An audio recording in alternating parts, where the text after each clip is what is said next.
Je suis chroniqueur dans un journal. Le chevalier Auguste Dupin m'a contacté. Je le connaissais déjà de réputation. Il était célèbre pour avoir élucidé plusieurs énigmes. Il reflétait l'évolution de notre société tant par ses méthodes d'enquête que par son talent pour la communication. C'est pour cela qu'il avait désiré me rencontrer. Si je relatais ses exploits dans ma chronique, il séduirait de nouvelles personnes. Plus tard, il m'avoua que sa volonté était de démontrer qu'un esprit criminel ne pouvait rivaliser avec la justice. Mais tout n'allait pas exactement se passer comme il l'avait prévu. La police faisait souvent appel au chevalier Dupin pour résoudre des affaires qui la dépassaient. Cette fois-ci, cela se passait dans la rue Morgue. Un décor pour le moins onirique en plein milieu des bas-fonds. Dans cette affaire, il y avait 2 victimes. La mère, Madame L'Espanay, qui avait été aux 3/4 décapitée avec un objet extrêmement tranchant, puis jetée par la fenêtre. Et sa fille, Camille, étranglée puis fourrée dans la cheminée, les pieds devant. Un double assassinat pour le moins étrange. La pièce n'avait d'autre accès, la porte étant maintenue verrouillée de l'intérieur, qu'une cheminée et une fenêtre. Mais la bâtisse était haute et ses parois sans accroche possible. Je ne voyais rien qui puisse expliquer l'intrusion du criminel.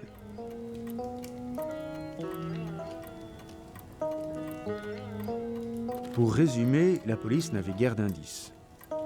Les nombreux interrogatoires de voisins et de témoins n'avaient rien apporté de tangible. Ce à quoi il fallait s'attendre lorsque l'on connaît un peu la mentalité de ces quartiers. Le chevalier Dupin examina minutieusement un bout de métal qu'il avait trouvé.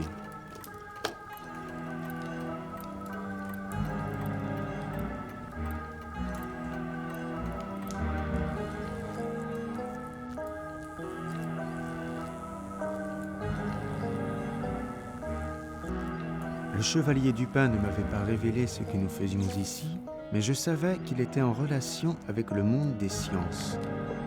Il aimait utiliser les dernières trouvailles modernes. C'était du moins la réputation dont il s'efforçait de se prévaloir. Apparemment, il tenait une piste à en juger par l'attitude quelque peu nerveuse de ce savant. Le morceau de métal lui mit la puce à l'oreille. Moi, je ne voyais que des bocaux et tout l'attirail habituel de cette sorte d'endroit. Il y avait une cage assez petite, sans grand intérêt, qui semblait fortement intéresser le chevalier. Le savant n'osait la regarder. Je m'efforçai alors de penser comme Dupin. Quel pouvait être le lien entre une cage et notre double assassinat? Comme d'habitude, le chevalier Dupin fut le plus perspicace. Il avait compris à qui ou à quoi il avait affaire.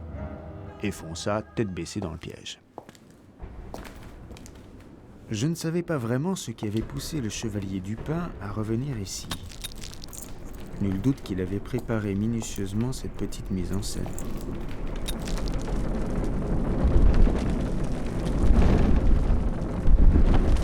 Une ombre gigantesque apparut dans un nuage de suie.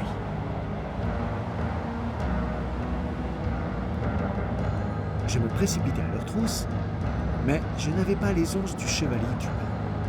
Ce dernier courait après une énorme silhouette.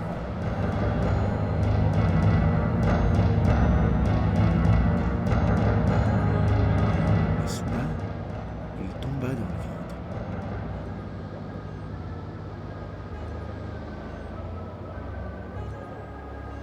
Le moment idéal de mourir, chérie. Nous avons besoin l'un de l'autre. Je retrouvai alors le chevalier Dupin aux côtés de ce gorille. Ce dernier était recroquevillé. Le chevalier le dominait mais semblait dépité. Le danger de sa théorie lui apparaissait. À vouloir élucider les énigmes les plus improbables, il n'avait en fait réussi qu'à révéler le génie d'un nouveau genre de criminel. Le monde entier tremblait maintenant face à son nouvel alter ego. Il essaya de réparer son erreur toute sa vie. Il paya pour son arrogance. Pour lui, un nouveau combat venait tout juste de commencer.